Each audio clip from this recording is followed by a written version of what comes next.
નમસ્કાર મિત્રો, સ્વાગત છે તમારું RP press reporter YouTube channel પર। દર્શક મિત્રો, આજે આપણે આ વિડીયોમાં દેશ દુનિયાના તાજા સમાચાર જાણવાના છીએ। સૌપ્રથમ સમાચાર વિશે વાત કરીએ તો ખેડૂતોના હિતમાં 50 કરોડની જોગવાઈ કરતી નવી યોજના અમલમાં, જાણો ગુજરાત સરકારની આઈ ખેડૂત યોજના। ત્યારબાદના સમાચાર, સરકારની આ 3 યોજનાઓ મચાવી રહી છે તહલકો, તમે કઈ રીતે લાભ લઈ શકશો, આ રીતે અરજી કરો। ત્યારબાદના સમાચાર, બજેટમાં આ જાહેરાત થાય તો પેટ્રોલ ડીઝલના ભાવ એક ઝટકે ઘટી જશે, જાણો કેવી રીતે। ત્યારબાદના સમાચાર, ફિક્સ ડિપોઝિટ કરાવતા લોકો માટે સારા સમાચાર, આ બેંકો પર એફડી મળશે 9%થી વધારે વ્યાજ। ત્યારબાદના સમાચાર, આવી તક નહીં મળે, સોના ચાંદીના ભાવમાં ઘટાડો, કડાકા બાદ જાણો લેટેસ્ટ ભાવ શું રહ્યા છે। ત્યારબાદના સમાચાર, આવી રહ્યું છે વધુ એક વાવાઝોડું, 65 કિલોમીટરની ઝડપે, પવન ફૂંકાશે, ગુજરાતને અસર કરશે કે નહીં। ત્યારબાદના સમાચાર, ગ્લોબલ આઉટેજ, દુનિયાભરનો વ્યવહાર ઠપ કરી દેતી આઉટેજની ઐતિહાસિક ઘટના, માઇક્રોસોફ્ટ ક્રેશ, સોનામાં તેજીના કારણે ગોલ્ડ લોનની માંગ વધશે, જાણો કઈ રીતે અને કેટલા ધિરાણ પર આપી રહી છે બેંકો લોન। દર્શક મિત્રો, અવનવા સમાચાર જાણીશું। વિડીયોમાં આગળ વધતા પહેલાં હજી સુધી ચેનલને સબસ્ક્રાઇબ નથી કરી તો ચેનલને સબસ્ક્રાઇબ કરી અને બેલ આઇકન જરૂર દબાવો અને વિડીયોને અત્યારથી જ એક લાઇક કરી દો। તો ચાલો સમાચાર ઉપર નજર કરીએ। સમગ્ર ગુજરાતમાં છેલ્લા કેટલાક વર્ષોથી બાગાયતી પાકોનું વાવેતર અને ઉત્પાદન વધ્યું છે। બાગાયતી ઉપજોને બગાડ અટકાવવા તેમજ ખેડૂતોને સારા બજાર ભાવ મળી રહે તે માટે રાજ્ય સરકાર નવી યોજના અમલમાં મૂકી છે। રાજ્યના કૃષિ મંત્રી રાઘવજી પટેલે યોજના અંગે વિગતવાર માહિતી આપતા જણાવ્યું, રાજ્યમાં બાગાયતી પાકો માટે કોલ્ડ સ્ટોરેજ વધારવાની દિશામાં રાજ્ય સરકાર દ્વારા નવી યોજના અમલ મૂકવામાં આવી છે। આ યોજના હેઠળ 5,000 મેટ્રિક ટનથી મોટા અને 10,000 મેટ્રિક ટન ક્ષમતા સુધીના કોલ્ડ સ્ટોરેજ ઊભા કરવા માટે એકમ દીઠ ખર્ચના મહત્તમ 50% સહાય, મહત્તમ 380 લાખ રૂપિયા સુધીની સહાય આપવામાં આવશે, જે લાભાર્થીઓને credit link bank and subsidy તરીકે સહાય ચૂકવવામાં આવશે। આ નવી યોજના માટે સરકાર દ્વારા કુલ 50 કરોડ રૂપિયા માતબાર રકમ બહાર પાડવામાં આવી છે। વધુમાં મંત્રીએ ઉમેર્યું કે બાગાયતી પાકોને ખૂબ જ ઝડપથી બગડી જતા હોવાથી કાપણી પછીના વ્યથાપન અંતર્ગત પાકોના સંગ્રહ અથવા તેનું મૂલ્યવર્ધન કરવું અતિ આવશ્યક છે। કોલ્ડ સ્ટોરેજના બાગાયતી પાકોની ગુણવત્તા લાંબા સમય સુધી જળવાઈ રહે છે, જેના પરિણામે શાકભાજી, ફળ, મસાલા અને ફૂલ જેવા બાગાયતી પાકો ઉપરાંત પ્રોસેસ્ડ શાકભાજી, ફળ પાકોની સંગ્રહ ક્ષમતામાં પણ વધારો કરી શકાય અને ખેડૂતોને તેનાથી વધારે લાભ થાય। ત્યારબાદના સમાચાર વિશે વાત કરીએ તો સરકારની આ 3 યોજનાઓ મચાવી રહી છે તહલકો, શું તમે પણ લીધો છે લાભ? આવો જાણીએ। શિષ્યવૃત્તિ યોજનાનો લાભ, સરકાર દ્વારા શરૂ કરાયેલ શિષ્યવૃત્તિ સામૂહિક યોજના દરેકના દિલ જીતી રહી છે। વિદ્યાર્થીઓની આર્થિક કટોકટી દૂર કરવા હેતુ આ યોજના શરૂ કરવામાં આવી છે। આ માટે તમને 10મી પછીથી પરિસ્થિતિનું શિષ્યવૃત્તિનો લાભ આપવામાં આવે છે। આ યોજનાનો લાભ મેળવવા માટે અરજીની પ્રક્રિયા પણ શરૂ કરવામાં આવેલી છે, જેનાથી તમામ મૂંઝવણો દૂર થાય। અરજી કરવા માટે વિદ્યાર્થીઓએ સત્તાવાર વેબસાઇટ scholarship.up.government.in પર જવું પડશે। અહીં તમે ઓનલાઈન ફોર્મ ભરી શકશો। મુખ્યમંત્રી સમૂહ લગ્ન યોજના લોકોના દિલ જીતી રહી છે। સીએમ સમૂહ લગ્ન યોજના પણ દરેકના દિલ જીતી રહી છે। સમાજ કલ્યાણ વિભાગ દ્વારા લગ્ન આયોજન યોજનામાં હેતુથી યોજના શરૂ કરવામાં આવી હતી। આ યોજના હેઠળ સરકાર દ્વારા લગ્ન માટે 51,000 રૂપિયા આપવામાં આવે છે। માત્ર તે દીકરીઓને જ આ રકમ મળી રહી છે। આ યોજનાનો લાભ મેળવવા માટે માત્ર પરિવારની વાર્ષિક આવક રૂપિયા 2 લાખથી વધુ ન હોવી જોઈએ। આ સાથે સાદી વિવાહ યોજના હેઠળ મંડપ નીચે લગ્નનો લાભ પરિવારને આરામથી આપવામાં આવે છે। પેન્શન સ્કીમ, પેન્શન યોજના પણ લોકોમાં હલચલ મચાવી રહી છે, જેમાં વૃદ્ધો, વિધવાઓ અને અપંગ લોકોનો સમાવેશ થાય છે। આ યોજના માટે અરજી કરવા માટે વ્યક્તિની ઉંમર 60 વર્ષથી વધુ હોવી જોઈએ। 60%થી વધુ વિકલાંગ લોકોને સરળતાથી આ યોજનાનો લાભ મળી જાય છે। ત્યારબાદના મહત્વના સમાચાર વિશે વાત કરીએ તો ફિક્સ ડિપોઝિટ કરાવતા લોકો માટે સારા સમાચાર, આ બેંકોમાં એફડી પર મળશે 9% વધારે વ્યાજ. જાણો કઈ છે આ બેંકો. જો તમે કોઈપણ જોખમ વિના તમારી બચતનું રોકાણ કરીને બમ્પર વળતર મેળવવા માંગો છો તો આ સમાચાર તમારા માટે કામના છે. બેંકો સિવાય સ્મોલ ફાઇનાન્સ બેંકો એ પણ ફિક્સ ડિપોઝિટ પર બમ્પર વળતર આપવાનું શરૂ કર્યું છે. ભારતમાં સુરક્ષિત રોકાણના સંદર્ભમાં બેંકો ફિક્સ ડિપોઝિટ કરવી હંમેશા લોકોની પ્રથા પસંદગી છે. એનું કારણ એ કે ફિક્સ ડિપોઝિટમાં નિશ્ચિત વ્યાજ એક નિશ્ચિત સમયગાળા માટે રોકાણ કરી શકાય છે. સ્મોલ ફાઇનાન્સ બેંકો એફડી દરોમાં વધારો. છેલ્લા કેટલાક વર્ષોમાં બેંકો સિવાય સ્મોલ ફાઇનાન્સ બેંકો એસએફબી એ પણ ફિક્સ ડિપોઝિટ પર બમ્પર વળતર આપવાનું શરૂ કર્યું છે. આજે અમે તમને એવી 5 નાની ફાઇનાન્સ બેંકો પર એફડી દરો વિશે જણાવવા જઈ રહ્યા છીએ જેમાં મહત્તમ વ્યાજ 9.60% સુધી મળે છે.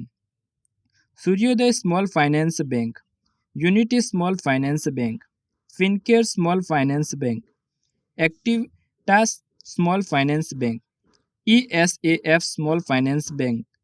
આ 5 બેંકો 9.60% વ્યાજ દરો સાથે તમને ફિક્સ ડિપોઝિટ પર રકમ આપવા માટે ચૂકવણી કરે છે. ત્યારબાદના સમાચાર વિશે વાત કરીએ તો બજેટમાં આ જાહેરાત થાય તો પેટ્રોલ ડીઝલના ભાવ એક ઝટકે ઘટી જાય. કેવી રીતે જાણો. એનર્જી ઇન્ડસ્ટ્રીના દિગ્ગજ અપેક્ષાઓ છે મોદી સરકાર આ વખતે પેટ્રોલિયમ પ્રોડક્ટ્સને જીએસટી હેઠળ આવરી લેવાની જાહેરાત કરશે. પેટ્રોલ ડીઝલને જીએસટી હેઠળ આવરી લેવાશે. 1 જુલાઈના રોજ મોદી સરકારે જીએસટી લાગુ કરવાની જાહેરાત કરી હતી. જીએસટી લાગુ કરવાના પાછળનો ઉદ્દેશ one nation one tax policy લાગુ કરવાનો હતો. પેટ્રોલ અને ડીઝલ પર વીએટી લાગુ.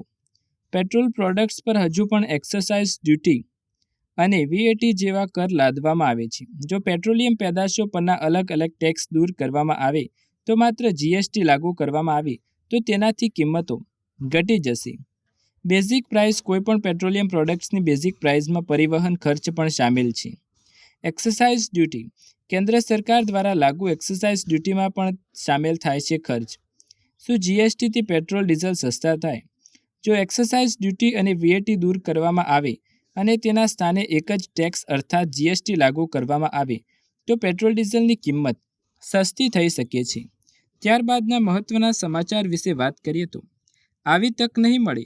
સોના ચાંદીના ભાવમાં મોટો ઘટાડો જોવા મળ્યો. કડાકા બાદ સોના ચાંદીના ભાવ કેટલા રહ્યા? આવો જાણીએ. આભૂષણ વેચનારાઓ તરફથી નબળી માંગને પગલે અઠવાડિયાના છેલ્લા કારોબારી સત્રમાં સરાફા બજારમાં સોના અને ચાંદીના ભાવમાં મોટો ઘટાડો જોવા મળ્યો.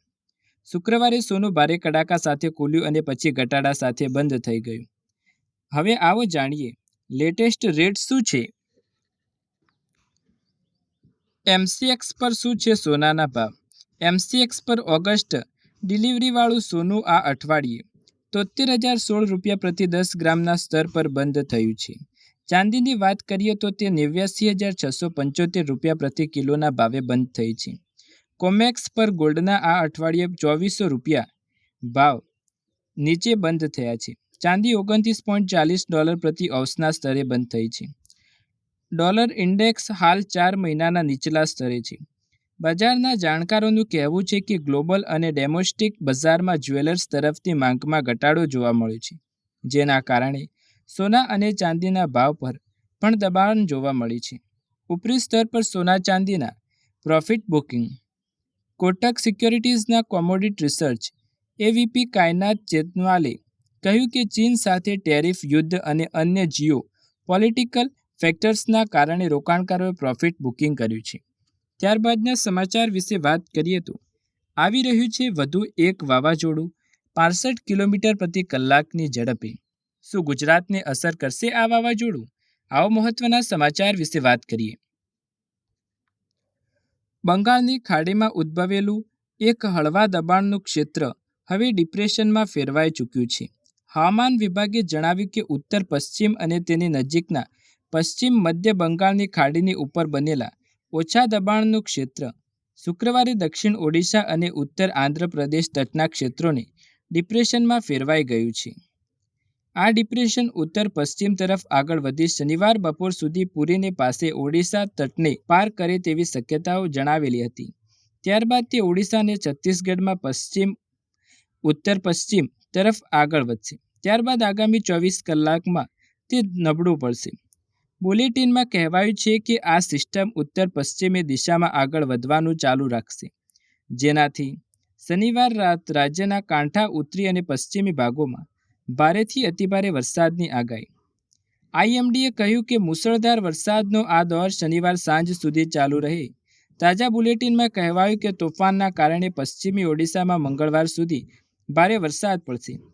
સીઈસી બુલેટિન આગળ જણાવવામાં આવ્યું કે ઉત્તરી અને પશ્ચિમ ઓડિશામાં મંગળવારથી ફરી મધ્યમ વરસાદ પડે તેવી શક્યતાઓ પણ વ્યક્ત કરવામાં આવી. ત્યારબાદના મહત્વના સમાચાર વિશે વાત કરીએ તો ગ્લોબલ આઉટેજ. વ્યવહાર ઠપ કરી દેનારી આઉટેજની ઐતિહાસિક ઘટના શું છે? Microsoft crash. માઇક્રોસોફ્ટના સર્વરમાં શુક્રવારે સર્જાયેલી ખામીના કારણે વિન્ડોઝથી ચાલતી કોમ્પ્યુટર સિસ્ટમ ઠપ થઈ ગઈ હતી. આ મુશ્કેલીના કારણે અમેરિકા, કેનેડા, બ્રિટન, જર્મની, ફ્રાન્સથી લઈ ભારત, ઓસ્ટ્રેલિયા જેવા દેશોના અનેક ઉદ્યોગોમાં કામકાજ ખોરવાયું હતા અને જનતા મુશ્કેલીમાં મુકાઈ હતી. માઇક્રોસોફ્ટના સર્વરમાં આવેલી ખામી 24 કલાકથી વધુ સમય થઈ ગયો છે, પરંતુ હજુ સુધી આ ખામી સંપૂર્ણ રીતે દૂર નથી થઈ.